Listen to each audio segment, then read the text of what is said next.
बोलशील? मी सुचवण्यापेक्षा तू डायरेक्ट सुचव ना. तुला राजा म्हणून मी कधीच मान्य करणार नाही, पण मार्गदर्शन काहीच नव्हतं. त्याच्या पुढचे 2-3 वर्ष असेच ते टिपिकल फोटो द्या वगैरे असतात तसे झाले. सिरियल हे काही माध्यम नाही की तुला समाधान मिळण्यासाठी.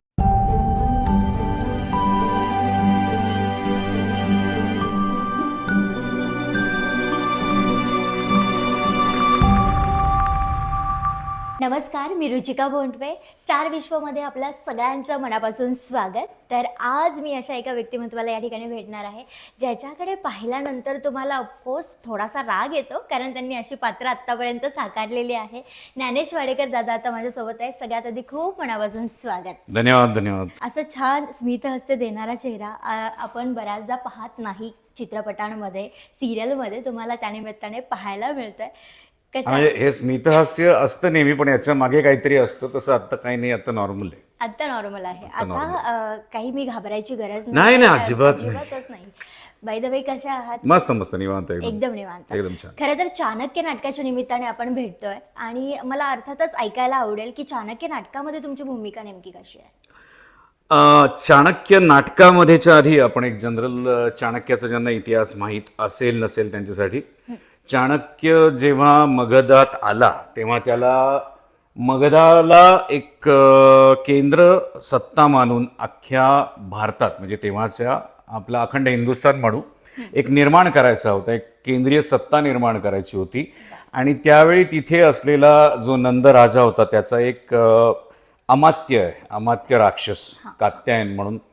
तर भले चाणक्य तिथे कुठल्या चांगल्या हेतूने आला असेल, पण अमात्य राक्षसाला हे होतं की मी माझ्या इथे असलं कुठलंही कृत्य करू देणार नाही जेणेकरून माझ्या राज्याला धोका पोहोचेल. कारण आचार्य चाणक्य जे मांडत होता हे त्यावेळी पूर्णतः नवीन होतं की एकसंघ राष्ट्र व्हायला पाहिजे, ही जी काही संकल्पना होती, अशी कुठली संकल्पना असेल किंवा असं व्हायला पाहिजे किंवा असं प्रॅक्टिकल आहे हे या कोणालाच वाटणं तेव्हा शक्य नव्हतं. तेव्हा चाणक्याच्या विरोधात असलेला अमात्य राक्षस जो होता, ही भूमिका मी या नाटकामध्ये करतो. अगदीच. आपले सगळे प्रेक्षक नाटक बघणारच आहेत, त्यात काही शंकाच नाहीये. पण एखादा छान डायलॉग होऊन जाऊ देत नाटकातला. आता छान आहे का नाही मला माहिती नाही, पण माझ्या डोक्यात सतत जो चालू असतो एक डायलॉग मला माहित नाही त्यात तो का असतो माझ्या डोक्यात माहित नाही. असं आहे की चंद्रगुप्त जो आहे तोही या नंदवंशाचाच एक आहे, जो सांगतोय की मी इथं राजा होऊ शकतो. पण अमात्य राक्षसाला हे मान्य नाहीये, कारण चंद्रगुप्तानं नंद राजाची हत्या केलेली आहे आणि नंद राजाप्रती जी निष्ठा अमात्य राक्षसाची पहिल्यापासून होती, त्यामुळे हा कधीच याला राजा बनू देऊ शकत नाही कोणाला, चंद्रगुप्ताला. त्यामुळे प्रत्येक वेळी तो त्याला त्या पदावरून तुझी ती लायकी नाही हे दाखवण्याचा प्रयत्न करतो. त्यातलं एक वाक्य आहे की तो जेव्हा म्हणतो की तुम्ही बाहेरची सगळ्या राजांची मदत मागताय, मी आहे ना इथे, मला करा ना राजा, म्हणजे मी होऊ शकतोय, तुम्ही कशाला बाहेर जाता. तेव्हा त्याचं वाक्य असं आहे की तुझ्या राज्यात जिवंत राहण्यापेक्षा इतर कोणाही राजाच्या शासनात मृत्यू पत्करेन मी. मुरादासीचा पुत्र, स्वतःच्या थोरल्या बंधूची हत्या करणारा, नंदवंशाशी द्रोह करणारा तुला राजा म्हणून मी कधीच मान्य करणार नाही. याच्यावर मग त्यांचा बरंच डायलॉग आहे. मी आपला एक जस्ट मला हा डोक्यात सारखा बसलेला असतो म्हणून ऐकलं. तसे डायलॉग भरपूर आहेत, पण हा त्यातल्या त्यात एक माहिती असते. आता जर तुम्ही पाहत असाल ना, नॉर्मल जसं दादा बोलतोय त्या पद्धतीचं बोलणं आणि नाटकामध्ये जो टोन आहे, जे व्हॉइस मॉड्युलेशन दादा तू आता केलंस ना, ती करण्यासाठी काय काय मेहनत घ्यावी लागते? याच्या मागे म्हणजे प्रत्येक कलाकार वेगवेगळं उत्तर देऊ शकतो. माझ्या ह्याच्यात असं झालंय की मी साधारण जेव्हापासून नाटक करायला लागलो, म्हणजे 2003च्या आसपास, त्याच्यानंतर राज्यनाट्य जे सुरुवात झाली तिथपासून जेव्हा जेव्हा नाटक करतो तेव्हा माझे जे गुरु मार्गदर्शक सर जे होते योगेश सोमण, तर ते त्यांच्या आवाजावर त्यांचं प्रचंड प्रभुत्व, कारण नाटक त्यांनी प्रचंड भरपूर केलेले आहेत. तर तेव्हापासून आम्ही ना काहीतरी व्हॉइस मॉड्युलेशनचे आमचे हे चालायचेच, म्हणजे एक्सरसाइजेस चालायचे, वर्कशॉप्स व्हायचे. त्याच्यामुळे मग आम्ही अभिवाचन असेल किंवा नाट्यवाचन असेल किंवा एकांकिका असेल, प्रत्येक वेळी त्याच्यामधला एक कुठला ना कुठला तरी प्रयोग हा तिथे आपोआप होत राहायचा. त्यामुळे हे आज एकदम करूया असं म्हणून होत नाही, आपण करत राहतो आणि मग आपण आता ठरवू शकतो. म्हणजे आज आमचा 40च्या आसपासचा प्रयोग आहे, तर मी कुठल्या, जसं एखादा गायक बसलेला असो तो त्याची पट्टी काय असेल पाहिजे किंवा अजून काय त्यातल्या टर्म्स आहेत बऱ्याच, त्या लेवलला एक त्याचा स्वतःचा एक आवाज हे करून घेतो. त्या पद्धतीनं एक ऍक्टर करू शकतो की मला आज या पट्टीनी या लेवलनी या पद्धतीने करायचं. So practice makes man perfect, त्यातलाच प्रकार आहे थोडासा. बरोबर. की नाट्य क्षेत्रामध्ये येण्याच्या आधी तुझं हेच एम होतं की आपल्याला नाट्य क्षेत्रामध्ये जायचंय किंवा सिरियल्सच करायचंय या सगळ्या गोष्टी, का आधी काहीतरी वेगळं आणि नंतर काहीतरी वेगळं? ऍक्च्युली मी आर्किटेक्ट बेसिकली. हां, सो आर्किटेक्ट होताना मला जाणीव होती पण मी काही केलेलं नव्हतं. आणि फायनल इयरला असताना काही लिखाण झालं, काही दिग्दर्शन झालं, काही ॲक्टिंग झाली, तेव्हा मला जाणवलं की आता आपण हे करू शकतो. पण मार्गदर्शन काहीच नव्हतं. त्याच्या पुढचे 2-3 वर्ष असेच ते टिपिकल फोटो द्या वगैरे असतात तसे झाले.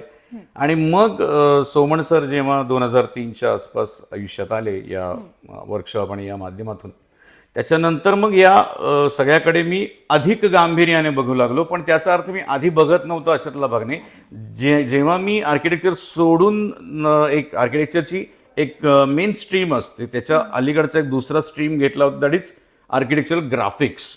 सो आर्किटेक्चरल ग्राफिक्स घेताना मी ठरवलं होतं की मला जो फ्रीलान्स काम करायचं आहे, स्वतः जर आपल्याला काम आपल्यापुरतं करायचं तर उरलेला वेळ या क्षेत्राला द्यायचं. मग त्याच्यातून काय होईल कसं होईल हे करत राहायचं एवढंच फक्त माहिती होतं. ते मात्र तेव्हापासून घेतलं होतं आर्किटेक्ट झाल्यानंतर लगेच. जर आपले जे अनेक कलाकार होऊ पाहतात किंवा युवा पिढी आहे, त्यांना जर या क्षेत्रामध्ये यायचं असेल तर त्यांनी नक्की कोणत्या कोणत्या गोष्टी फॉलो केल्या पाहिजे? आज सकाळीच 2 कॉल झाले माझे. एक होता, त्यांनी मला बऱ्याच दिवसांपूर्वी मेसेज केला होता की सर मला हे करायचं, अमुक करायचं, तुमची अमुक ॲक्टिंग आवडते, अमुक वगैरे सगळे असं ते सगळं होतं. मग मला माहीत नव्हतं त्यांनी कुठली परीक्षा, पण मी तेव्हा त्याला मेसेजमध्ये लिहिलं होतं की तुझी परीक्षा संपली की मला कॉल कर. तर त्याची परीक्षा संपली होती, त्यांनी मला कॉल केला. मी त्याला म्हटलं कुठली, 12वी ना? नाही तो म्हटलं 10वी. तर त्याची 10वीची परीक्षा संपली ना, आता त्याला काहीतरी करायचं.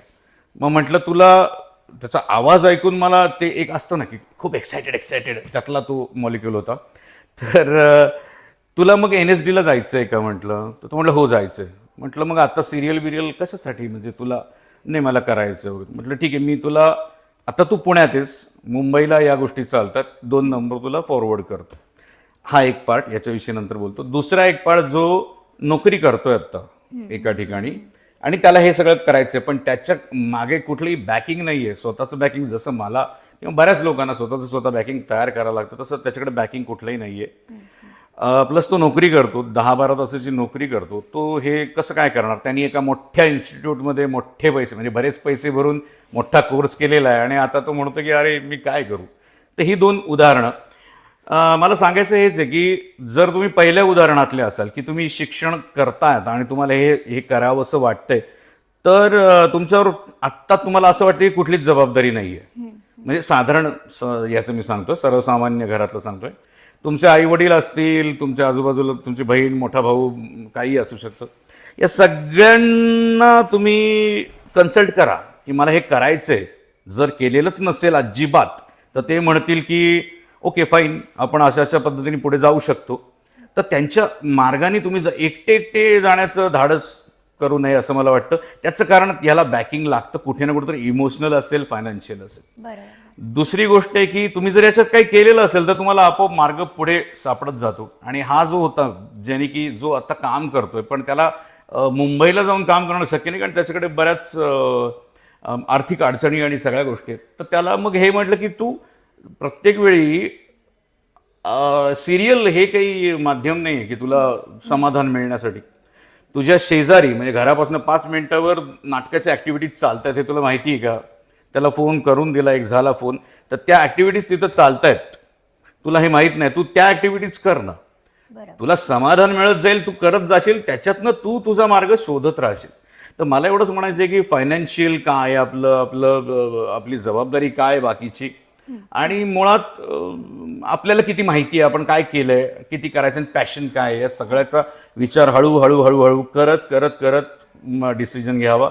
एकदम मला अमुक व्हायचे तमुक व्हायचे अशा टाईपचं डिसिजन घेणाऱ्यातल्या मी नाही आहे. त्यामुळे मी त्यातलं सांगू शकत नाही की गोल बघान मग जा, नाही यार, मला ते अवघड जातं. ओके, आता एक छोटासा गेम खेळणार आहोत. अरे बापरे, बरं. तर यामध्ये काय करायचं आहे, एक कोणतंही सिंपल वाक्य दादा तू घ्यायचंस आणि त्या वाक्याला तुला वेगवेगळ्या आवाजामध्ये बोलायचं आहे.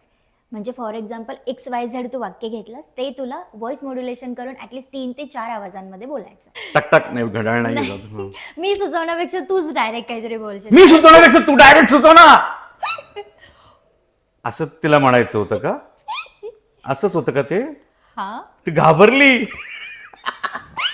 कारण हा गेम चालू आहे. हा गेमच चालू आहे, तेच तर सांगतोय. तो हा गेम चालू आहे. गेम चालू आहे. हो सॉरी मला माहित नव्हतं. अरे गेम चालू आहे यार, तू काय यार? मला आधी तरी सांगायचं होतं हे सगळं. जाऊ दे, एनिवे तू बोल. हा तू बोल. नवीन हे सगळं कट करा नंतर. हा हे कट होणार नाहीये कारण हा गेम आहे आणि हा मला वारंवार घाबरवणार आहे. त्याच्यामधून मला जे उत्तर हवं होतं ते आय गेस मिळालेलं आहे. मिळालं. त्यामुळे आपण इथे थांबूयात कारण तिला वैताग आला, कशाला याचा इंटरव्ह्यू घेते आता, बास करते म्हणून थांबवती ती आता. नाही रादर खूप मज्जा आली आज. छान वाटलं. घाबरवलंच पण आणि छान उत्तरं पण दिली. हा ते तू आधीच सांगितलं होतं ना, मी घाबरू का नको. म्हटलं बघ आता घाबरायचं का नाही तू ठरव. बाय द वे तू वेळात वेळ काढून तू तुझा वेळ दिलास. आता नाटक चालू होणार आहे. चाणक्यच्या सगळ्या टीमला खूप खूप शुभेच्छा. आणि मी माझ्या प्रेक्षकांना पण सांगेल, पिंपरी चिंचवडमध्ये म्हणा, पुण्यामध्ये म्हणा, महाराष्ट्रात कुठेही आपले दौरे असतात नाटकाचे, चाणक्य नाटक मात्र आवर्जून बघा आणि तुम्हालाही समजेल नक्की चाणक्य कोण होते. आणि असे जे कलाकार आहेत जे माझ्या शेजारी बसले, जो सगळ्यांना घाबरवत असतो, तर तुम्हाला कदाचित त्या नाटकामध्ये घाबरवते की नाही हे सुद्धा समजेल. आणि या निमित्तानं मी पण तुम्हाला सांगतो, नक्की या नाटकाला कुठे असाल तिथे. महाराष्ट्रात सगळीकडे आमचे दौरे चालू आहेत. आम्ही आता नुकताच गुजरातला पण दौरा केलेला आहे. आणि तुम्ही अगदी महाराष्ट्राबाहेरचे असाल तर आम्हाला फोन करून सांगा, आम्ही तिकडे पण येऊ. म्हणजे अर्थात सगळ्या गोष्टी जुळून आल्या तर. तोपर्यंत थँक्यू, धन्यवाद. आणि खूप छान इंटरव्ह्यूसाठी Thank you so धन्यवाद. much. थँक्यू.